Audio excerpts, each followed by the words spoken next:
Lost Planet 3 is a decent shooter, no more and no less. This prequel to the first Lost Planet may have lost many of the last game's frustrations, but it also loses the things that made the series so interesting. Lost Planet 3 is hard to hate and hard to love. It may have giant alien insects, but it never thinks big.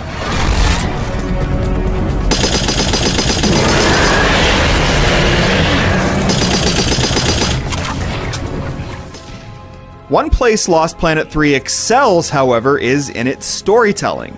As hero Jim Payton, you're on planet EDN-3, working for a better financial future for you, your wife, and your newborn son. Jim is an excellent everyman, frequently exchanging video messages with his wife. The dialogue in these messages is natural and delivered gracefully, characterized by the couple's quiet adoration and concern for each other. Eventually, Jim uncovers truths about Nevik, the company he works for. Here, the story starts to follow an initially predictable path, only to subvert the cliches you expect.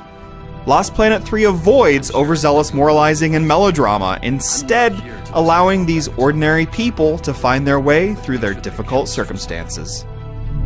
Why are you here? Your family, correct? I understand that motivation better than you think.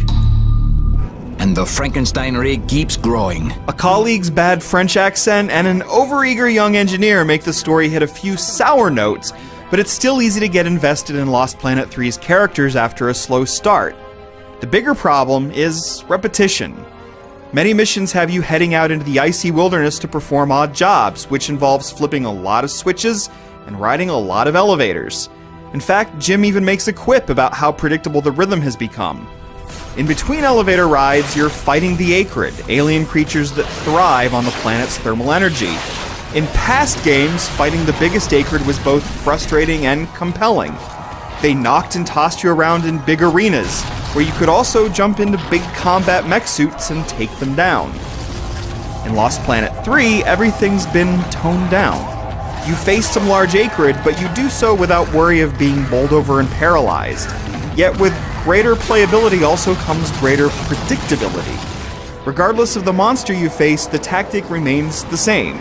You tumble out of the way, the creature gets stuck for a moment, and you shoot at the glowing bits. And when you aren't fighting the bigger Acrid, you're fighting off the smaller ones, which typically only need a few shotgun blasts to dispose of. And you do all of this in gray-white corridors and small, snowy areas. Still, there's joy in watching orange thermal energy burst from an Acrid's wounds when you shoot it. The series' vital suits are gone, though you do get a new toy to commandeer, a mining mech called the Rig. The Rig isn't an offensive powerhouse, but you can grasp smaller Acrid with its claw and drill them to death. Facing a larger alien in the Rig leads to quick-time events in which you raise an Acrid's limb and drill into its joints. These battles lack variety, but it is fun to watch orange goo spurt as you drill these creatures into smithereens. Too bad all that thermal energy is no longer your lifeblood, but just a currency you use to buy and upgrade weapons. It's also too bad Lost Planet 3 doesn't look as good as Lost Planet 2, most noticeably on the PC, where clumsy animations and blurry cutscenes are more obvious at higher resolutions. Furthermore, small flaws like invisible walls, troublesome console frame rates, bosses getting stuck in place, and a grapple hook without oomph give the game a sense of clumsiness. At least the grapple hook gets a good workout in the online multiplayer, though don't expect to see a return of the series' cool fugitive mode and persistent faction battles.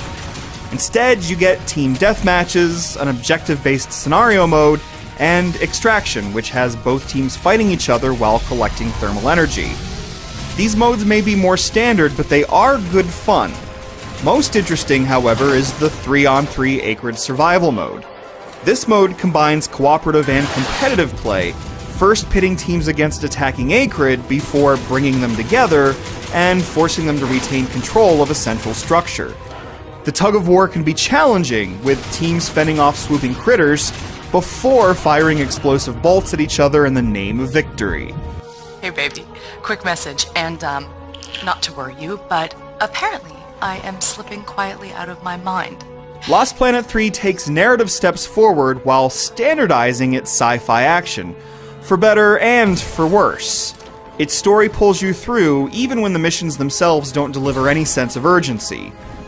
Shooting giant bugs on a hostile world is still entertaining, but in this adequate prequel, a divisive series has lost some of its identity.